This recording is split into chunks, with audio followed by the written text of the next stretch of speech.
जय हिंद साथियों, मैं आप सभी का स्वागत करता हूं इंटेलिजेंट ट्रेनिंग एकेडमी पर।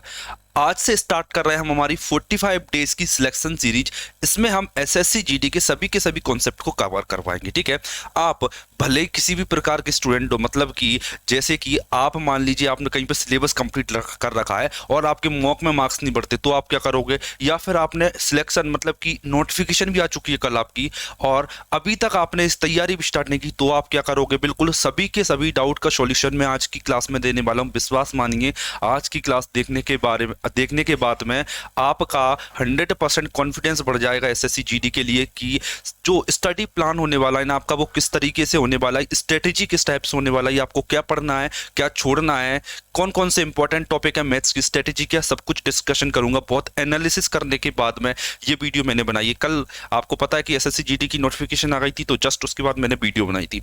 अब अभी सुबह की बात है, अराउंड 10 बजे की। मैं 10 बजे से लेकर 5 बजे तक, शाम को 5 बजे तक, मतलब कि 5 बजे तक, मतलब कि लगभग 5 से 6 घंटे, मतलब केवल मुझे 5 से 6 घंटे लगे इस पीडीएफ और वीडियो को प्लान करने में आपके लिए कि क्या कंटेंट आपको दूं। क्योंकि 45 डेज सीरीज ये मामूली बात नहीं है। आपको आप लगातार 45 दिन तक मेरे साथ रहोगे, सेम कंटेंट मैं आपको डिलीवर करूंगा मैथ्स के अंदर, जिसमें सभी के सभी चैप्टर को मैं कवर करवाऊंगा। ठीक है, तो बस आपको मेरा साथ देना है। 45 दिन तक आपको कहीं नहीं जाना है। ठीक है, 45 दिन तक आपको मेरे साथ रुकना है बस। ठीक है, इतनी बात मैंने बोल दी। अब कंप्लीट इन्फॉर्मेशन मैं देता हूं कि वीडियो में मैं क्या क्या देने वाला हूं। सबसे पहले ध्यान से समझना। सबसे पहले तो बड़ी बेसिक चीज मैं आपको सिलेबस बताऊंगा कि मैथ्स का जो सिलेबस होता है वो सिलेबस में क्या रहने वाला है। ठीक है, कंप्लीट सिलेबस में आपके साथ डिस्कस करूंगा। दूसरा, जो 45 डेज का जो प्लान बनाया मैंने, वो आपके साथ में शेयर करूंगा। उसकी पीडीएफ मैं डिस्क्रिप्शन में टेलीग्राम की लिंक, उस पर जाइए और आपको पीडीएफ मिल जाएगी, उसे याद से आपको पढ़ लेना है। ठीक है,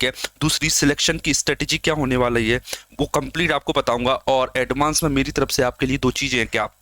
देखिए, चाहे आपने पेड बैच ले रखा हो या ना ले रखा हो, लेकिन मैं आपको एक सजेशन दूंगा। क्या? जो पीडीएफ मैं दूं ना, उन्हें आप प्रिंट करवा लीजिए। बस उनको आपको प्रैक्टिस करना है एग्जाम टाइम पर। कुछ भी कहीं से भी आपने भले ही पढ़ रखा है, नहीं पढ़ रखा है, इन पीडीएफ को प्रिंट कराइए और क्वेश्चन कीजिए। मैं करवाऊंगा, एक बार खुद आप कर लीजिए, विश्वास मिलिए 100% आपका वो चैप्टर बन चुका है। ठीक है, हैंड रिटन नोट्स में आपको दूंगा। क्या? हैंड रिटन नोट्स अभी मैं आपको जो पीपीटी पर मैं पढ़ा रहा हूँ, ये प्रोवाइड करवाऊंगा।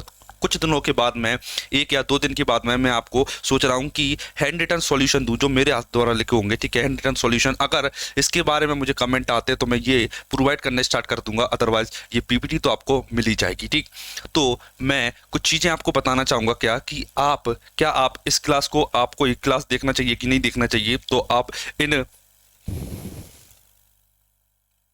आपको ये क्लास देखना चाहिए कि नहीं देखना चाहिए? आप इन 5 पॉइंट को पढ़कर समझ जाना। क्या आपको मेरे साथ रुकना है कि नहीं रुकना? आप इन बातों को पढ़ के समझ जाना। ठीक है, समझना। सबसे पहले, क्या मैं बिगिनर हूं? क्या मैं तैयारी कर सकता हूं? क्या आप इस कैटेगरी में आते हैं? दूसरी चीज, मुझे मैथ्स से बिल्कुल नहीं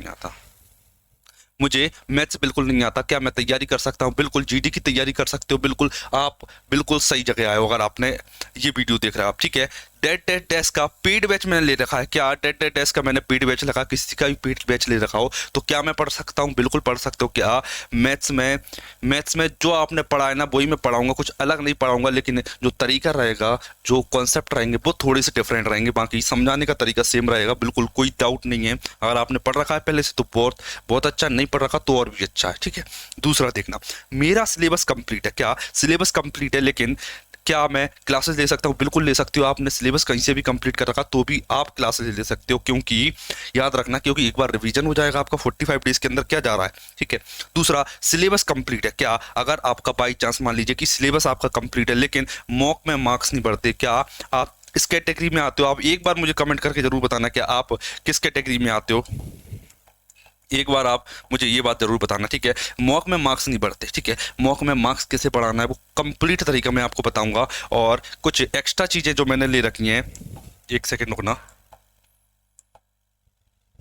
देखिए, एसएससी जीडी में, एक सेकंड रुकना। देखिए कुछ स्पेशल चीज़ें मैं आपको प्रोवाइड करवाऊंगा, उनके बारे में बता देता हूँ। क्या हर संडे एक मॉक टेस्ट होगा, क्या हर संडे मैं आपका एक मॉक टेस्ट लिया करूंगा, मॉक टेस्ट, और उसका सॉल्यूशन आपको इसी यूट्यूब चैनल पर आपको मिलेगा। ठीक है, संडे स्पेशल मॉक टेस्ट रहेगा, अगले संडे से आपको मिलना स्टार्ट हो जाएगा। ठीक है, और उसकी पीडीएफ और सॉल्यूशन मैं आपको प्रोवाइड करवाऊंगा। अभी 45 डेज का प्लान क्या क्या पढ़ेंगे हम 45 डेज में, वो सभी की सभी अभी डिस्कस करने वाला हूँ। जरा धैर्य रखिए, जरा क्लास में बने रहिए। ठीक है, जो सभी का सभी आपका डर है, कोई भी डर रहता है आपका मैथ्स के प्रति, वो सब मेरी जिम्मेदारी उसे दूर करना। एक्स्ट्रा कॉन्सेप्ट डिस्कशन, सर ये भी कि मान लीजिए कभी डेली क्लासेस में कोई कॉन्सेप्ट छूट जाता है तो उसकी अलग से एक्स्ट्रा क्लास ली जाएंगी। एक्स्ट्रा कॉन्सेप्ट डिस्कशन ये क्लास मैं अपने यूट्यूब चैनल पर डेली चलाता हूँ। ठीक है, इनमें मैं आपको बता दूंगा कि कौन सी आपको लेना है, कौन सी नहीं लेना। ठीक है, एक्स्ट्रा टाइम स्पेशल मैराथन, क्या एग्जाम टाइम स्पेशल मैराथन, मतलब कि आपको पता है कि जब एग्जाम टाइम आता है ना, तो मान लीजिए एग्जाम है 45 डेज आपने पढ़ लिया, 45 डेज में पढ़ लिया, अभी एग्जाम चल रहा है। ठीक है, लेकिन इसके पहले के जो 45 डेज थे वो आपको थोड़ी याद होंगे, क्या कि इन 45 दिनों में आपने क्या पढ़ा, इन 45 दिनों में आपने क्या पढ़ा, तो आप कैसे पढ़ पाओगे इसे, समझ रहे हो? ये चीज़ें आपको कैसे रिवाइज होंगी, ये चीज़ें जो आपने पढ़ी 45 दिन के अंदर, उसके लिए स्पेशल काम करेंगे। क्या इन दिनों में जो एग्जाम टाइम रहेगा ना, उसमें मैराथन लिया जाएंगे। क्या उस टाइम में अपन मैराथन पढ़ेंगे, मैराथन। ठीक है, मैराथन क्लास लेंगे 3-3 4-4 घंटे की, और एक चैप्टर बिल्कुल निपटा देंगे, 2 से 3 चैप्टर निपटा देंगे अगर सरल होगा तो। ठीक है, बस इसीलिए बिल्कुल सभी की सभी तैयारी आपको करना है। ठीक है, और देखिए अगर आप कोई भी कैटेगरी हो इसमें से, तो मैं आपको एक इंपॉर्टेंट बात बताऊंगा। क्या देखिए, कोई भी चीज़ हो, क्या मैं पढ़ा रहा हूँ तो मेरा मन है इसीलिए पढ़ा रहा हूँ, मेरी कोई मजबूरी नहीं है पढ़ाना। ठीक है, मेरा मन है, मेरा दिल करता है, मुझे अच्छा लगता है, तो मैं ये काम कर रहा हूँ। ठीक है, क्या 17 साल की उम्र से मैंने सोच लिया था कि मुझे पढ़ाना है, तो आज मैं यहाँ पर पढ़ा रहा हूँ। ठीक है, जो मैंने सोचा वो मेरे साथ हुआ, तो सेम टाइप से आपको सोचना पड़ेगा। क्या जब तक आपके मन में ये लाइन नहीं आएगी, क्या आई एम ए सोल्जर, अगर आप ये लाइन बोलने की हिम्मत रखते हो तो याद रखना केवल तभी आप सिलेक्शन की कैटेगरी में आओगे। क्या जब तक आप में ये लाइन बोलने की हिम्मत नहीं है कि आई एम ए सोल्जर, तब तक आप तैयारी मत करना। बिल्कुल आप किसी और गवर्नमेंट जॉब की तैयारी कर लेना, लेकिन जब आपका 100% मन हो कि जॉब क्या करना है मुझे, क्या माइंड में क्लियर होना चाहिए किस किस किस फोर्स में जाना है आपको, सीआरपीएफ में, बीएसएफ में, आपको बिल्कुल पता होना चाहिए, आपके आंखों के सामने माइंड मैप होना चाहिए कि आप क्या भी पढ़ रहे हो, इससे पढ़ने से आपको क्या मिलेगा, वो 100% नॉलेज आपके पास होना चाहिए, याद रखना। ठीक है, आपको ये वाला फोटो डाउनलोड कर लेना है और अपने फ़ोन की गैलरी में जरूर सेव कर लेना है। क्या जो मोबाइल का वॉलपेपर रहता है ना, लॉक खोलने से पहले उस पर आपको ये वॉलपेपर लगा ले। ये वॉलपेपर मैं अलग से डलवा दूंगा, स्पेशली ये नहीं कोई भी डाउनलोड कर लेना नेट से, लेकिन ये वॉलपेपर में आपने सेव किया कि नहीं एग्जाम तक, जब तक आपका एग्जाम नहीं हो जाता, मतलब जब तक आपका सिलेक्शन नहीं हो जाता ना, तब तक ये आपके फ़ोन के वॉलपेपर से नहीं हटना चाहिए। ये वाला फोटो स्क्रीनशॉट ले लेना, कुछ भी कर लेना, लेकिन ये फोटो जब तक मत हटाना आपके फ़ोन के वॉलपेपर से, जब तक आपका सिलेक्शन ना हो जाए। ठीक है, देखिए मैं आपको कुछ बता देता हूँ। क्या एसएससी जीडी में मैथ्स की तैयारी को बेहतर बनाने के लिए हमने आपके लिए क्या 45 डेज का स्टडी प्लान बनाया है। क्या बनाया? 45 डेज का स्टडी प्लान, जिसमें 45 दिन में 45 क्लासेस ली जाएंगी आपके लिए। ठीक है, और 100% सिलेक्शन आपका होगा, ये हमारी जिम्मेदारी, अगर आप इनको लेते हो, प्रॉपर प्रैक्टिस करते हो तो। ठीक है, क्वेश्चन बाहर नहीं जाएगा आपका, याद रखना।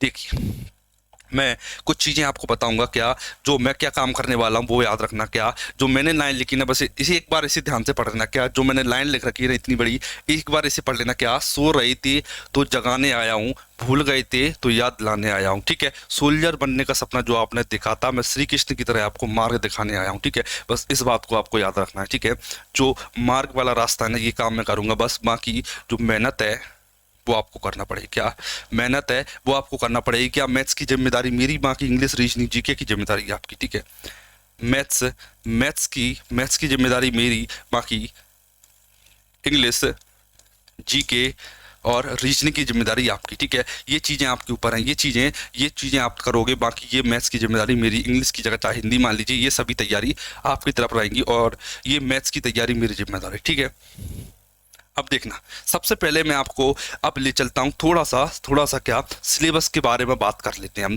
कि सिलेबस क्या होने वाला है हमारा। ठीक है, क्योंकि मेन चीज़ है सिलेबस, और जो आप क्लासेस देखोगे ना, जिसमें ज़्यादा क्लासेस समझ जाना कि उस चैप्टर से ज़्यादा क्वेश्चन आते हैं। ऐसा क्यों? ये क्लासेस होने का मतलब ज़्यादा क्वेश्चन आते हैं, ऐसा क्यों समझना। जिसमें ज़्यादा क्लासेस लूंगा ना, तो वो ज़्यादा इंपॉर्टेंट चैप्टर। क्यों? क्योंकि आपने भले ही ना किया हो, लेकिन मैंने ये जो प्लान बनाया ना, स्टडी, ये एनालिसिस करके बनाया। क्या ऐसा नहीं कि ये बड़ा चैप्टर है, छोटा चैप्टर, इस टाइप से नहीं, एनालिसिस करके प्लान बनाया। क्या एसएससी जीडी में क्या पूछा जाता है, जो प्रीवियस ईयर पेपर था उसमें क्या पूछा गया था, उसके बेस पर मैंने स्टडी प्लान बनाया और उसी के अकॉर्डिंग मैंने क्लास डिसाइड किए हैं। कॉन्सेप्ट सारे कवर करेंगे, ध्यान रखना। देखिए परसेंटेज, जो मेरा फर्स्ट चैप्टर है परसेंटेज, उसकी मैं आपके लिए 4 क्लासेस लेने वाला हूँ। आज हमारा डे 1 है तो परसेंटेज की पहली क्लास आज की है, ठीक है। आज डिस्कशन भी कर दिया और आपकी पहली क्लास भी परसेंटेज की ले ली मैंने, ये समझ लीजिए, ठीक है। दूसरा, रेशो की 4 क्लासेस, रेशो की 4, औसत एवरेज की 3, लाभ और हानि की 2 क्लासेस, छूट डिस्काउंट स्पेशली पूछा जाता है क्या इसमें, एसएससी जीडी में डिस्काउंट पूछा जाता है तो इसकी क्लासेस लेंगे।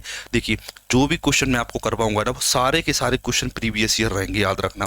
प्रीवियस ईयर ही मैं ज़्यादा पर फोकस करूंगा, या फिर अगर कोई क्वेश्चन प्रीवियस ईयर नहीं है ना तो मैं देखूंगा कि प्रीवियस ईयर में कैसा पूछा जा रहा है, फिर उसी टाइप के क्वेश्चन आपकी इस सीट में डाल दिए जाएंगे, याद रखना, ठीक है। तो ये सब कुछ फ्री होने वाला सिस्टम, कोई पैसा नहीं लगेगा इसका, याद रखना, ठीक है। Simple interest, compound interest, 3 classes होंगी। टाइम एंड वर्क की 4, पाइप एंड डिस्टेंस छोटा टॉपिक है, 1 क्लासेस लेंगे। टाइम एंड डिस्टेंस की 3 क्लासेस ली जाएंगी आपकी, याद रखना, ठीक है। और आगे के चैप्टर आपको बताते हैं, देखना क्या। बोट एंड स्ट्रीम नाव एवं धारा के कितने, 1 क्लासेस। रेलगाड़ी की 1 क्लासेस। नंबर सिस्टम की 2 क्लासेस। लासामा, ये वाला टॉपिक है ना जो एलसीएम एचसीएफ, ये इंपॉर्टेंट है एसएससी जीडी के लिए, याद रखना क्या, ये इंपॉर्टेंट टॉपिक है, इसीलिए इसकी 4 क्लासेस लूंगा मैं, 4 क्लासेस, ठीक है। दूसरा, सिंप्लीफिकेशन 1 क्लासेस, बिल्कुल सिंपल क्वेश्चन आते हैं, वो तरीका बता दूंगा तो आप कर ले जाओगे, ठीक है। देखिए मान लीजिए क्या किसी के कॉन्सेप्ट कवर नहीं हो पाते, तो विश्वास मानिए जो कम क्लास है ना, कम क्लासेस, उनकी लेंथ बड़ी रहेगी, क्या लेंथ बड़ी रहेगी, जब तक वो टॉपिक कंप्लीट नहीं हो जाता। वो लेंथ मतलब जैसे 1 घंटे की है, 1.5 घंटे की हो सकती है, जो 2 घंटे की भी हो सकती है, ठीक है। जब तक पढ़ाएंगे जब तक पूरा सिलेबस नहीं करवा देंगे, याद रखना, ठीक है। मेंसुरेशन की 4 क्लासेस में 2D और 3D दोनों को कंबाइन किया है मैंने। 2D और 3D लंबी क्लासेस होंगी आपकी, ठीक है। 2D और 3D लंबी क्लासेस होंगी, बिल्कुल सारे के सारे कॉन्सेप्ट कवर कर दूंगा। चाहो तो नोट्स बना सकते हो, मैं तो यही आपको सजेस्ट करूंगा कि जो भी मैं पढ़ा रहा हूँ ना उसके नोट्स जरूर बनाना आप, ठीक है, एक जगह लिखना, क्योंकि अब जीडी के बाद हो सकता है कोई और एग्जाम दो, उसमें भी आपको 100% बेनिफिशियल रहेगी ये चीज़, ठीक। और नोट्स को याद से प्रिंट करवाना है आपको, ठीक है। देखिए अब तो हो गया, मैंने आपको सिलेबस बता दिया, क्या बता दिया, सिलेबस बता दिया। अब 75 दिन तक आप क्या पढ़ोगे, 75 दिन तक, सॉरी 745, क्या जैसे अभी 75 हार्ड चल रहा था, 75 हार्ड चल रहा था, उसी टाइप से ये 45 हार्ड है, 45 हार्ड फॉर एसएससी जीडी, इसके आपको करना, ठीक है। तो 45 क्लासेस रहेंगी, फिर 45 हार्ड आपको मेरे साथ करना है, ठीक है।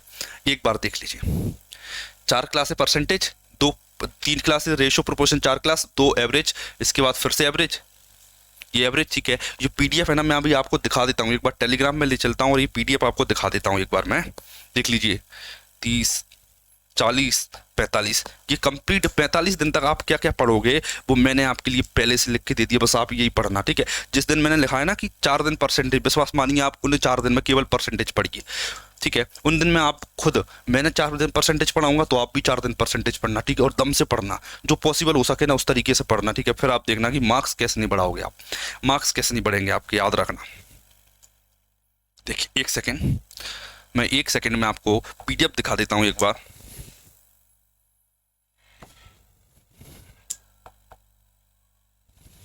देखिए देखिए एक बार मैं प्लान दिखा देता हूं आपको, देखिए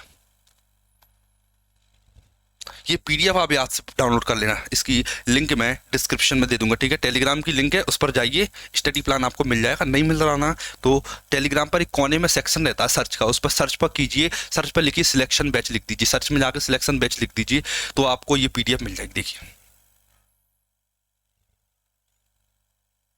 कितनी क्लासेस है वो सभी इसमें लिखा हुआ है, ठीक है। आगे बढ़ते हैं, देखिए ये 45 डेज की ऑनलाइन क्लास प्लान क्या रहेगा 45 डेज के लिए, देख लीजिए। ये बोर्ड पर ऐसी दिख रही है, आप एक बार डाउनलोड करके प्रिंट करवाइए, आप भी खुश हो जाओगे क्या, ठीक है। ये प्लान है आपकी स्टडी का, 45 दिन तक क्या पढ़ोगे आप, ठीक है। सर अभी तो 60 दिन है, 45 दिन का स्टडी प्लान क्यों, देखिए 15 दिन में रिवीजन करेंगे इसीलिए, ठीक है। देख लीजिए ये 45 दिन का कंप्लीट मैंने बता दिया। एक बार आपको पीडीएफ दिखा देता हूं मैं, एक बार और पीडीएफ देख लेना आप, कौन सी वाली,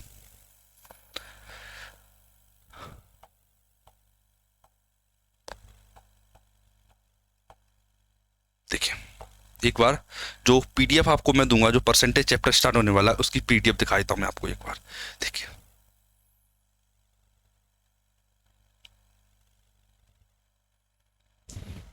देखिए, ठीक है, ये कंप्लीट पीडीएफ है, ये क्वेश्चन मैं आपको क्लास में करवाऊंगा।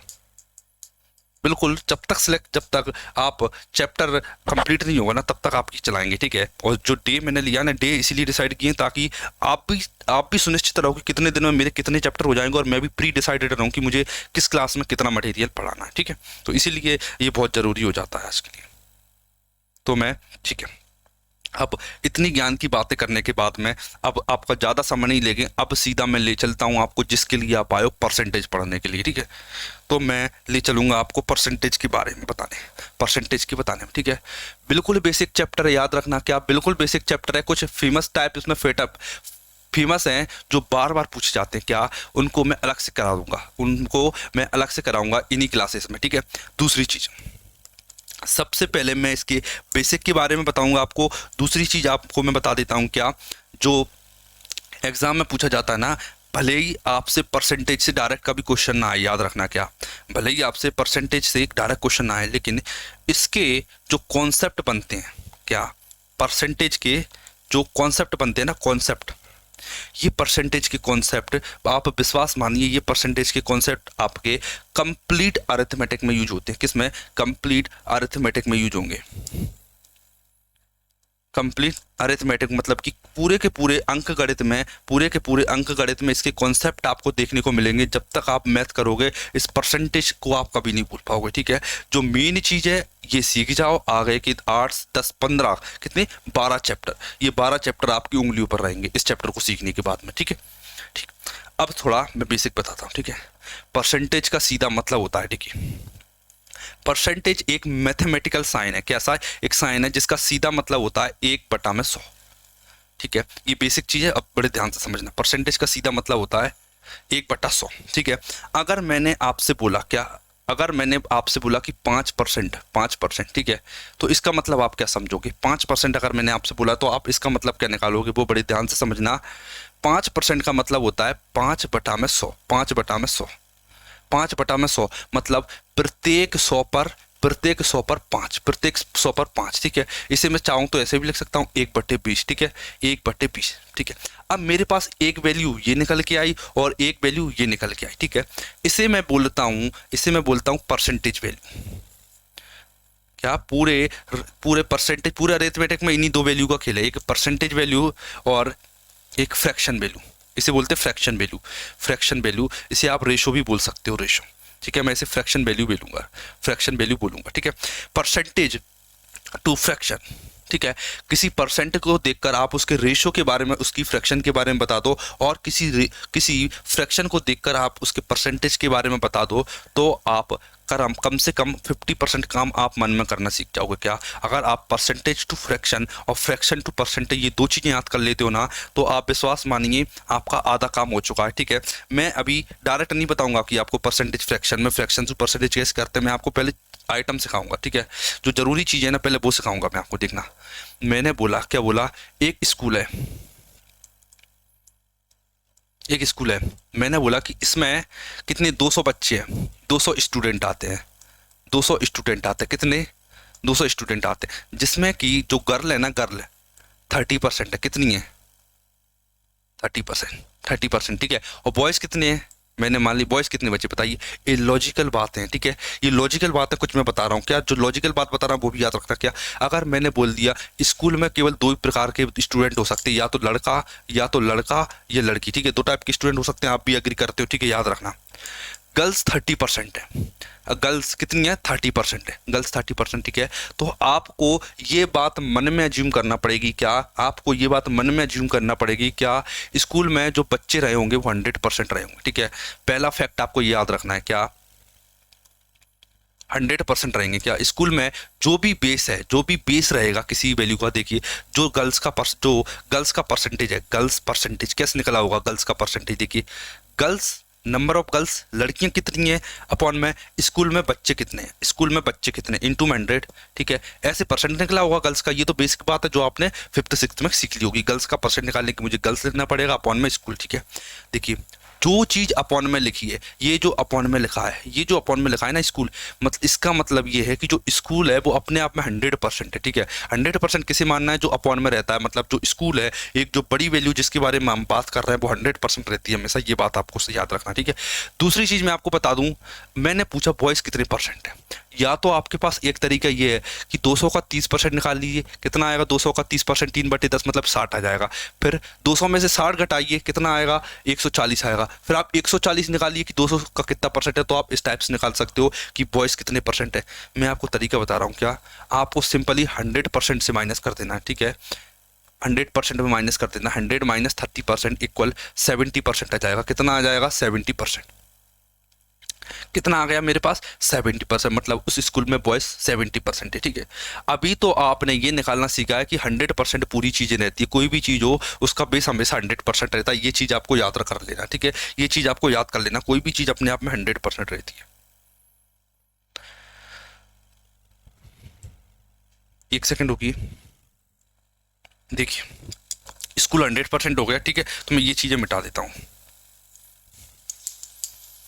अब मुझे ये बताइए कि गर्ल्स कितने हैं? गर्ल्स कितने हैं? मैंने देखा सर जो गर्ल्स है ना वो 30% है। 30%, देखिए स्कूल में बच्चे कितने हैं? 200 बच्चे, 200 बच्चे, ठीक है।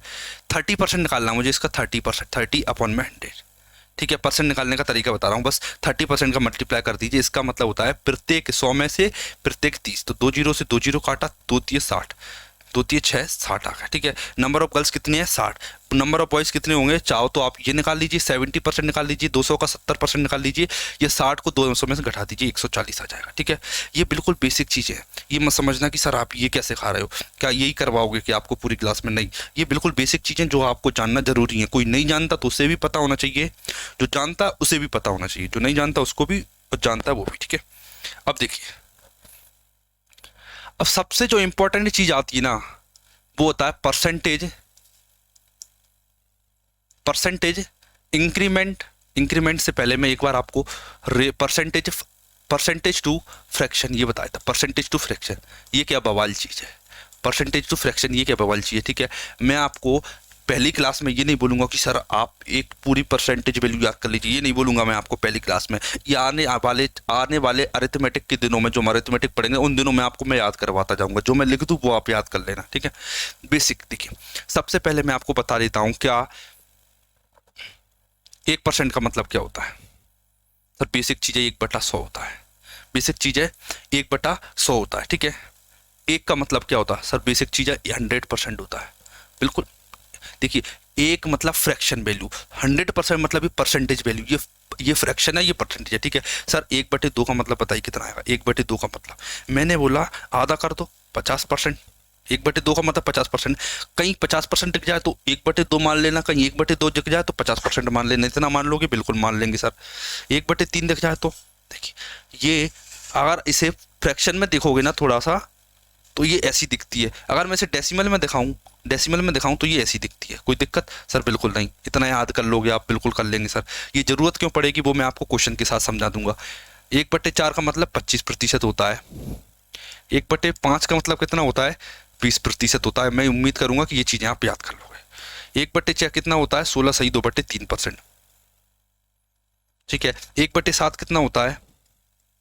14 सही 1/8, 14 सही 2/7%। 1/8 कितना होता है सर? 12.5%, 12 सही 1/2%।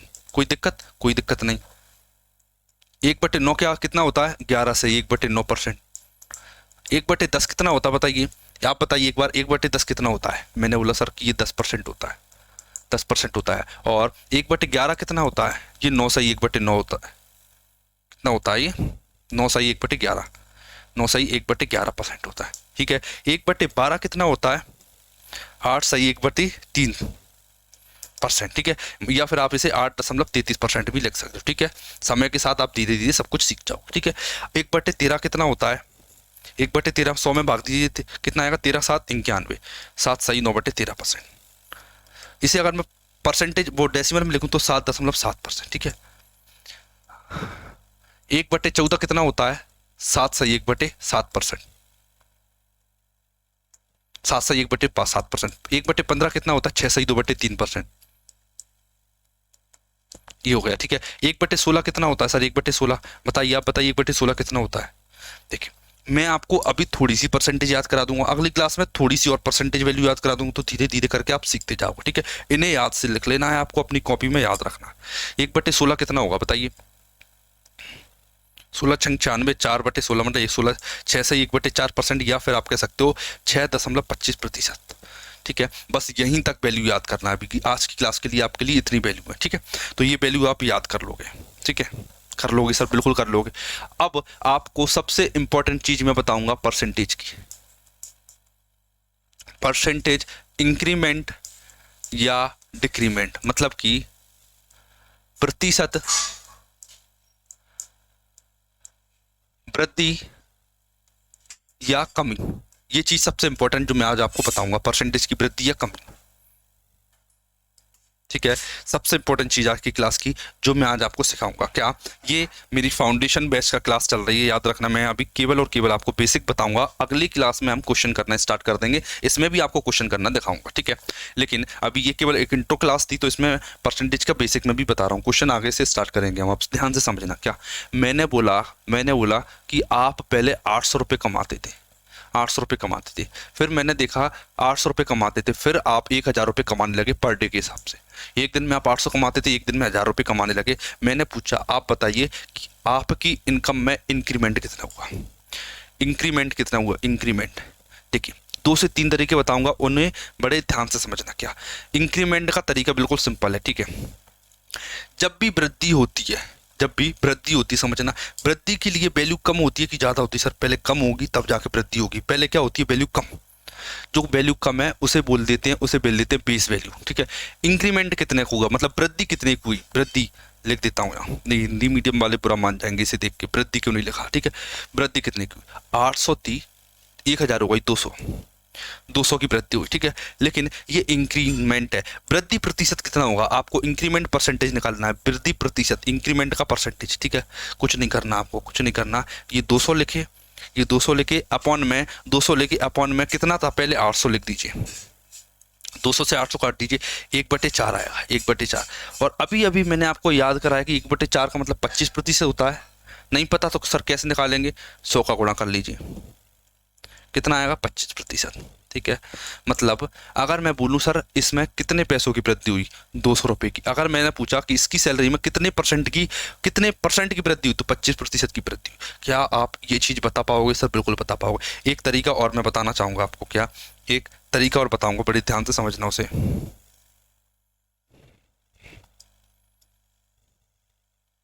इसे साइड में रख लेते हैं, एक तरीका और बताता हूँ, जिसे मैं रेशो मेथड बोलूंगा। क्या?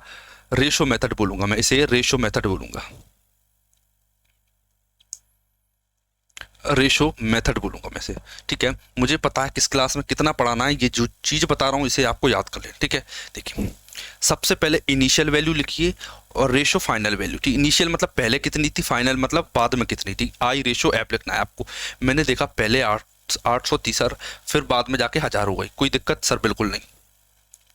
2 जीरो से 2 जीरो काटा, 2 चौक 8, 2 पंजा 10, बिल्कुल आ गया सर। देखिए अब समझना, मैंने इस चीज का मतलब ही हटा दिया। 800 और 1000 का मैंने काम खत्म कर दिया, मैंने उसे बिल्कुल सिंपल कर लिया, मैंने उसे बिल्कुल सिंपल बना लिया। कितना सिंपल बना लिया?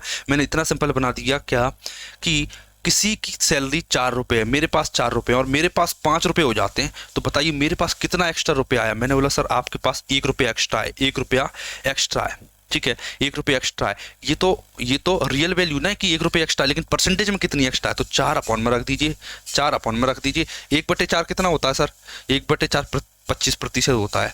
कैसे निकालोगे? 100 का गुणा करके, ठीक है। अब मैं आशा करूंगा कि आप कभी भी इंक्रीमेंट वाले क्वेश्चन गलत नहीं करोगे, इंक्रीमेंट मतलब वृद्धि वाले क्वेश्चन आप कभी गलत नहीं करोगे। अब एक बार मैं आपको डिक्रीमेंट वाला कॉन्सेप्ट समझा देता हूं। डिक्रीमेंट परसेंटेज मतलब कि कमी प्रतिशत,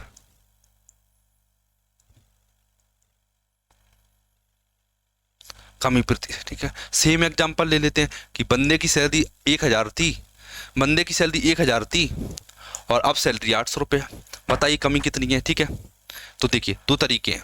एक तो पहले बताइए कमी कितनी है? मैंने देखा सर 200 रुपये की कमी है। अगर मैंने पूछा कमी प्रतिशत कितना है, डिक्रीमेंट प्रतिशत कितना है, सर कुछ नहीं, बस 200 लिख दीजिए। अपन में क्या आएगा, जो स्टार्ट होता है कितना, 1000, 1000 रख दीजिए। 2 से 1000 काटा, 1/5 आया, 1/5 का गुणा 100 कर लीजिए, या फिर 1/5 की डायरेक्ट वैल्यू आपको याद होना चाहिए 20% होती है। ठीक है, तो अब आप, मेरा मानना है कि आप कमी प्रतिशत निकालना सीख गए, बिल्कुल सीख गए। ठीक है, अब एक तरीका और देखिए, रेशो मेथड बताते हैं आपको कि आप इस चीज को रेशो से कैसे समझ सकते हो। कुछ नहीं करना, initial value ratio final value, प्रारंभिक मान अनुपात अंतिम मान, प्रारंभिक मान अनुपात अंतिम मान, initial value ratio final value. 1000 ratio 800, 800 लिखो। 20 से 20 काटा, 2 चौक 8, 2 पंजा 10, सॉरी 2 पंजा 10, 2 चौक 8। ये क्या बन गया सर, देखिए पहले मेरे पास 5 रुपए थे, अब 4 बचे। मैं पहले 5 कमाता था, अब 4 कमाता था। कितने की कम हुई, मैंने बोला सर 1 रुपए की कमी हुई। कितने पर, 5 पर। 1/5 का मतलब कितना होता है, मैंने बोला सर 20%।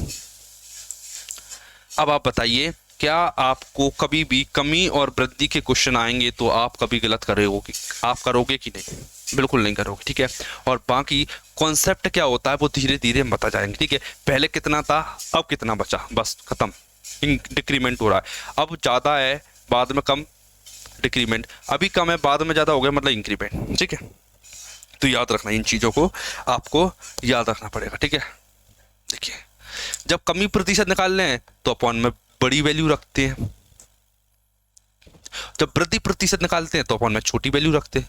ठीक है, वृद्धि प्रतिशत के लिए छोटी वैल्यू, जब मैंने कमी प्रतिशत निकाला तो मैंने अपन में बड़ी वैल्यू लिखी। ये लॉजिक भी क्लियर है, बिल्कुल क्लियर होना चाहिए। अब आप बताइए, क्या आपको इतना समझ में आया कि नहीं। ठीक है, देखिए जो परसेंटेज हम पढ़ रहे हैं ना, ये पूरे अरिथमेटिक का बेस होता है। आपको जब पढ़ोगे, धीरे धीरे टाइम दोगे, जो परसेंटेज वैल्यू मैंने आपको सिखाएंगे, परसेंटेज वैल्यू, फ्रैक्शन वैल्यू, इन पर धीरे धीरे आपका हाथ जमेगा। लेकिन इतना आपके पास टाइम नहीं है, या तो मैं ये उम्मीद करता हूँ कि आपको पहले से आता है, पहले से आप कंपटीशन में पढ़ चुके हो, आपको चीज़ें आती है। दूसरा तरीका, अगर आप उस टाइप के स्टूडेंट हो जो भी गाँव में था, जिसने सुनी कि SSC GD की नोटिफिकेशन आ चुकी है, वो अब आके रहने लगा कहीं बाजार में, कहीं मार्केट में आकर रहने लगा और कोचिंग ज्वाइन कर ले। उसके लिए मैं स्पेशल बात बोलूँगा, क्या प्रैक्टिस हद से ज़्यादा करना। क्या जो चीज़ें बताई जा रही हैं उन्हें लिखना, उन्हें अप्लाई करना, प्रैक्टिस करना, बस। ठीक है, अब मैं आपको ले चलता हूँ सीधा क्वेश्चन की तरफ। ठीक है, सर पढ़ाया इतना और क्वेश्चन ऐसा इतना बड़ा कैसे पॉसिबल है। ठीक है, एक बार देखिए, बिल्कुल बच्चों वाला क्वेश्चन है ये, SSC का फेवरेट क्वेश्चन है ये, SSC का क्वेश्चन है ये। आप देखोगे ना SSC की प्रीवियस ईयर उठा के कभी, या तो आपने देखे होंगे तो आपको ये वाला क्वेश्चन 100% दिखा होगा, या आपने किसी टीचर से पढ़ा होगा तो उसने भी आपको ये कराया होगा। एक बार देख लीजिए, फिर मैं आपको एक क्वेश्चन कर बता, अक्षरों की संख्या में कमी प्रतिशत कितना है। जो परसेंटेज के डायरेक्ट क्वेश्चन आते हैं ना, वो तो सिंप्लीफिकेशन में आते हैं कि 5 का 10% प्लस में 3 का 15%, इस टाइप के क्वेश्चन सिंप्लीफिकेशन में आते हैं, याद रखना। उस टाइप के क्वेश्चन मैंने नहीं लिए हैं इसमें, पढ़े वही जो एग्जाम में आए। एक बार ट्राई कीजिए, फिर मैं आपको करके दिखाता हूँ। अब समझना, बड़े ध्यान से समझना क्या कह रहा है। देखिए, उसने पहले तो एक फोटोग्राफ वर्ड लिख दिया, फोटोग्राफ, GRAPH,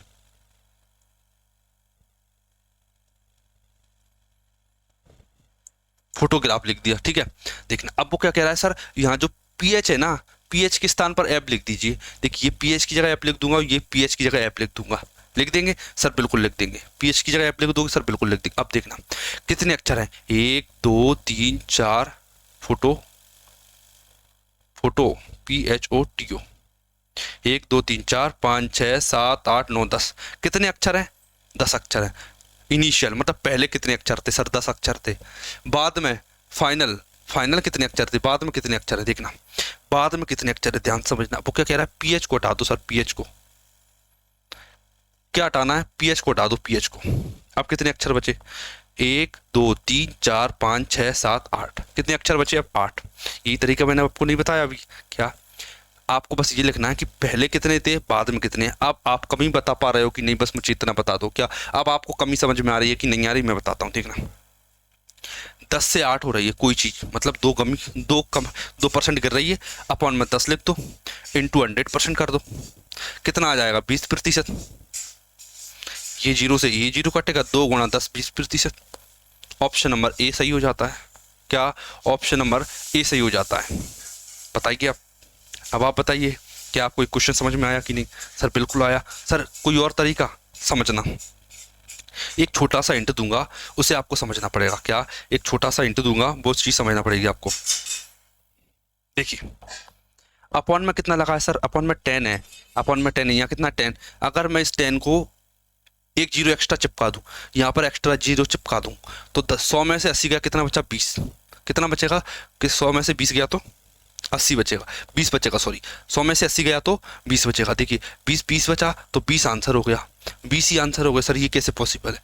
ये केवल और केवल तब पॉसिबल है जहाँ से आप स्टार्टिंग कर रहे हो। अगर वो 100 है, मतलब अगर ये 100 है तो यहाँ पे 100 होगा, तो ये 100 से 100 कट जाता है। ये लॉजिक लगता है इसमें, इसीलिए ये 20% सीधा सीधा आ जाता है। ठीक, आशा करूंगा कि आप धीरे धीरे ये चीज़ों ग्रैब कर पा रहे होगे, समझ पा रहे होगे। देख लीजिए एक बार, फिर मैं अगले क्वेश्चन की तरफ ले चलूंगा। क्या? ओवरऑल जो आपके करने का तरीका रहता है ना, उसमें इंक्रीमेंट करना जरूरी रहता है। उन चीज़ों को सीखना, उन चीज़ों को अप्लाई करना जरूरी रहता है।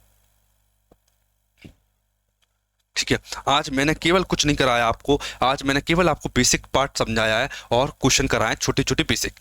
बाकी अगली क्लास में हम सीखेंगे। इसे करके दिखाइए एक बार आपसे।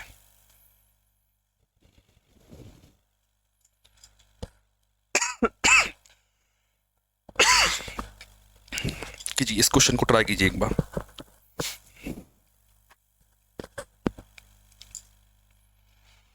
एक संख्या को जब 16% बढ़ाया जाता है तो ये 1914 हो जाती है। वह संख्या क्या है? बताइए, बड़े ध्यान से समझना क्वेश्चन को। क्या? 16% बढ़ाई जा रही है। ठीक है, देखिए 16% का मतलब होता है 16 बटे में 100। ठीक है, अब आप किसकी फ्रैक्शन वैल्यू आपको याद हो, कोई दिक्कत नहीं, याद नहीं तो 4 चौक 16, 4 से बार कट जाएगा। कितने कट जाएगा? 4 से काटा 4 बार, 4 दूनी 8, 4 पंजे 20, 25%। ठीक है, आप कैसे निकाल सकते हो? एक बार याद तरीका बताता हूँ। देखिए आपको पता है 4% मतलब 1/25 होता है। 1/25 4% होता है। 4 का 4 गुना कर दीजिए, 16% आ जाएगा। इस 4 गुना कर दीजिए, 4/25 आ जाएगा। ठीक है, 4 गुना कर दीजिए, 4 चौक 16, 1/25 गुना 4/25 हो जाएगा। ठीक है, या तो आप इस तरीके से निकाल सकते हो, लेकिन मैं इस तरीके को बिल्कुल सजेस्ट नहीं करूंगा। आपको ये तरीका आना चाहिए। 16% देख के जिस बच्चे के माइंड में 4/25 आ रहा होगा ना, वो मेरे साथ खेलेगा अच्छे से, समझना। इसका मतलब क्या है? 4/25 की वृद्धि का मतलब क्या होता है बताइए? इसका मतलब ये है कि आपको मैंने एक रेशियो, अभी एक कॉन्सेप्ट नहीं सिखाया था, इनिशियल और फाइनल। मतलब इसका मतलब ये है कि जो पहले वैल्यू रही होगी ना, वो 25 रही होगी। सर बिल्कुल रही होगी, 25 रही होगी। फिर उसके बाद में वृद्धि हुई होगी। कितने की वृद्धि हुई? अभी मैंने यही तरीका सिखाया था ना, अभी उसका उल्टा चल रहा है। कितने की वृद्धि हुई? सर 4 की वृद्धि हुई होगी। 4 की वृद्धि कर दो तो 25 और 4 29 हो जाएगा। सर बिल्कुल हो जाएगा। मतलब पहले वैल्यू 25 थी, अब वैल्यू 29 है। ठीक है, अब जो समझा रहे थे ना, वो काम खत्म हो गया हमारा। ठीक है, बस आपको ये लिखना आना चाहिए, 25 थी 29 हो गई। ठीक है, कैसे लिख सकते हो? 16% मतलब 4/25, 4/25 मतलब 25 थी, 4 की वृद्धि हो गई, 25 थी 4 की वृद्धि हो गई, 29 हो गई। ठीक है, समझ गए? ठीक है, ये आपको लिखना आना चाहिए विदिन देखते से आपके माइंड में ये वाली लाइन क्लिक होनी चाहिए, ये सीधी। अब आगे बढ़ते हैं थोड़ा क्वेश्चन। तो यह 1914 हो जाती है, तो वह संख्या ज्ञात कीजिए। जो संख्या थी वो क्या है देखना। अब यह कितनी हो गई सर? 29 हो गई। 29 कितनी हो गई? 29 हो गई, 29। लेकिन जो एग्जामिनर है ना, वो मेरे से कह रहा है नहीं, वो 29 नहीं है, 29 नहीं है, कितनी है? 1914 है। तो मैंने लिखा कि 29 का मान 1914 है, 29 का मान 1914 है। ठीक है, अब वो मेरे से कह रहा है वह संख्या क्या है। मैंने बोला सर जो संख्या है ना, वो 25 रही होगी, तो मैं इसमें 25 का गुणा कर दूंगा। अब आप बताइए इसे देख के क्या आपको कोई डाउट बच रहा है? अभी भी आप बिल्कुल, कोई भी डाउट बचता है ना तो आप कमेंट में मेरे से पूछ सकते हो, कुछ भी डाउट आपको आता है तो। ठीक, देखिए ये 29 है और ये क्या है? 4 है। 29 है और ये 4 है। देखिए आंसर के दिन दे रखे हैं। ठीक है, 5 दूनी 10, 2 से 7 आएगा, 9 30 27, एंड में 3 आएगा। नहीं आएगा, 5 चौक 20। 29 से काटूं से? बता दीजिए, 29 से काटना स्टार्ट करें। ठीक है, देखिए 29 से कितनी बार कटेगा? 191। देखिए मान लीजिए 3 है, 3 छंग 18, 6 बार में कट जाएगा। सर बिल्कुल कटेगा। 6 बार में कितना आएगा? 6 बार में कट जाएगा। ये 6 बार में कितना आएगा? 180 में से 6 गया, 100, 3 छंग 18, 180, 180 में से 6 गया तो 174।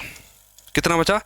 174 बचा, कितना बचा 174 बचा, ठीक है। अब आपको 191 में से 174 घटाना, कितना है 11 में से 4 गया तो 7 आया, 8 में 7 गया 1 आया, ठीक है, कितना बचा 17। अब 4 एंड में ले लीजिए, कितना आएगा अब 174 गुणा 29 में, 29 का भाग 174 में आपको देना, बताइए कितनी बार जाएगा, ठीक है। मैंने देखा ये 3 है, 174 कितनी बार में जाएगा 6 बार में जाएगा, 6 बार में जाएगा, ठीक है। देखिए अब 66 गुणा 25 कर दीजिए, 66 गुणा 25 चंगे 150, 1500 और 1500 और 150 कितना होता है 1650, 1650, ठीक है। जो संख्या थी वो 1650, मतलब ऑप्शन नंबर सी हो जाती है, ऑप्शन नंबर सी हो जाती है। अब आप बताइए क्या आपको ये क्वेश्चन समझ में आया कि नहीं आया। देखिए 2 चीज़ें सिखाई मैंने इसमें, क्या याद रखना, 2 चीज़ें सिखाई। पहले ये रेशो निकालना आपको आना चाहिए, दूसरा ये चीज़ जमाना आना चाहिए। सर इसमें टाइम लग गया क्या, अब आपने मेरे से पूछा कि सर इसमें मैंने टाइम लगा दिया क्या, समझना आपने क्या बोला सर कि मैंने इसमें टाइम लगा दिया, आपको लग रहा होगा कि सर टाइम बहुत लग गया इसमें, लग रहा होगा ना सर, बिल्कुल लग रहा होगा आपको, बिल्कुल माइंड में ये बात ज़रूर आ रही होंगी कि टाइम क्यों लगा है, ठीक है। सर टाइम को कम कैसे करें, टाइम को कम कैसे करें, अब वो आपको तरीका बताते हैं, वो तरीका आपको बताते हैं, समझना गौर से, ठीक है। ये मिटा दूं सब कुछ, बिल्कुल मिटा दीजिए सर। फिर आपको समय कम करने का तरीका बता रहा हूं मैं, इस क्वेश्चन को और कैसे सोच सकते थे आप, देखना। अब जो तरीका बता रहा हूं ना वो लॉजिक है, वो लॉजिक है, वो कॉन्सेप्ट है कि कैलकुलेशन कैसे कर सकते हो, ठीक है। यहाँ तक तो कॉन्सेप्ट खत्म हो जाता, कॉन्सेप्ट यहाँ तक खत्म है, कॉन्सेप्ट यहाँ तक खत्म हो चुका है कि 29 की वैल्यू 1914 है, 29 की वैल्यू 1914 है, और तो 25 की वैल्यू क्या होगी, ठीक है। अब आता है मेरा क्या क्या आता है, कैलकुलेशन कैसे करना है। देखिए मैं 2 से 3 इंट दूंगा आपको, 2 से 3 इंट इस क्वेश्चन को करने की, बड़े ध्यान से समझना, देखना। गुणा काय का हो रहा है सर, 25 का हो रहा है। देखिए अगर 25 का गुणा हो रहा है ना, तो एंड में 0 0 0 रहेगा, या 25 रहेगा, या 50 रहेगा, कितना रहेगा 50 रहेगा एंड में, कितना 50 रहेगा या 75 रहेगा, ठीक है। या तो एंड में 2 0, या 25 या 50 या 75, बताइए क्या है इनमें। मैंने देखा सर ना इसमें कुछ है, ना इसमें कुछ है, ना इसमें कुछ है, केवल एंड में 50 इसमें दिख रहा है, तो ऑप्शन नंबर सी हो जाता है। तरीका पसंद आया सर, बिल्कुल आया। अब आप सीख गए, अब आपको याद हो गया क्या एंड में 25 आएगा, 25 का गुणा हो रहा है, मतलब 2 0 एंड में आना चाहिए। शर्त ये है कि एंड में नीचे 5 नहीं होना चाहिए, नहीं ये 5 इसको काट देगा, याद रखना, ठीक है। सर ये तो समझ में आ गया सर, और कुछ बताइए, और कुछ नया हटके समझ देखना। मैंने देखा 9 और 4 13, 9 और 4 13, 1 और 1 2, 13 में से 2 गया तो कितना बचेगा 11 बचेगा। सर कितना बचेगा 11, मतलब जो भी मेरा आंसर आएगा उसमें 11 का भाग जा सकता है, जो भी मेरा आंसर आएगा ना उसमें 11 का भाग जा सकता है। सर 11 की डिविजिबिलिटी कैसे चेक करते हैं, 11 की डिविजिबिलिटी के लिए एक अंक छोड़ के ऐड कर लो बस, 9 4 13 और 1 1 2, और जो संख्या है उनको घटा दो, घटा के 11 आना चाहिए या 0 आना चाहिए, तो संख्या विभाजित होती। अब मैं गया इसके पास, मैंने देखा सर ये 2 और 1 3 है और 0 है, 3 और 0 मतलब 3, तो ये नहीं हो सकता 11 का डिविजिबल। 8 और 1 9, 9 और 7 ये भी नहीं हो सकता 11 का डिविजिबल। 2 दूनी 2 और 2 4, 4 में से 2 घटा दो, 4 में से 2 घटा दो 2 आएगा, तो ये भी 11 से निकटता। अब देखना 5 और 1 6 और 6 और 0, तो 6 माइनस 6 कितना होता है 0। अब आप बताइए 0 में 11 का भाग जाता है, बिल्कुल जाता, तो ऑप्शन नंबर सी है। मैंने इसे आपको 2 तरीके से करना बता दिया, एक तरीका और बताया, उसे नहीं बताऊंगा मैं आपको, क्योंकि अभी वो आपको समझ में ही नहीं आएगा। क्या अभी आपको समझ में नहीं आएगा, पहली क्लास है, ठीक है। मतलब इस छोटे से क्वेश्चन में आप कितने सारे कॉन्सेप्ट लगा सकते हो। मैंने अभी 29 का भाग नहीं दिया था, 29 का भाग मैं देता ही नहीं हूँ, क्योंकि मुझे खुद याद नहीं है 29 की टेबल, तो 29 की टेबल मुझे खुद याद नहीं है, मैं कैसे डिवाइड दूंगा उसमें, ठीक है, मैं खुद ही याद नहीं है। लेकिन जो कॉन्सेप्ट है ना वो अलग लेवल के हैं, वो अलग लेवल के, वो कभी कहते ही नहीं है कि डिवाइड दो, वो कहते ही नहीं है कि डिवाइड, ठीक है। तो बस इसी टाइप की कैलकुलेशन आपको सीखना है, मेरे साथ में बने रहना 45 दिन तक। एंड में आपको इतने शानदार कॉन्सेप्ट हर चैप्टर में दूंगा ना कि आप भी खुश हो जाओगे, ठीक। मिलते हैं हमारी नेक्स्ट क्लास में, बड़े शानदार तरीके से तैयारी करेंगे, आपकी तैयारी को बिल्कुल एडवांस लेवल पर लेके जाएंगे। संडे के मौके में आपको पेपर का पता चल जाएगा।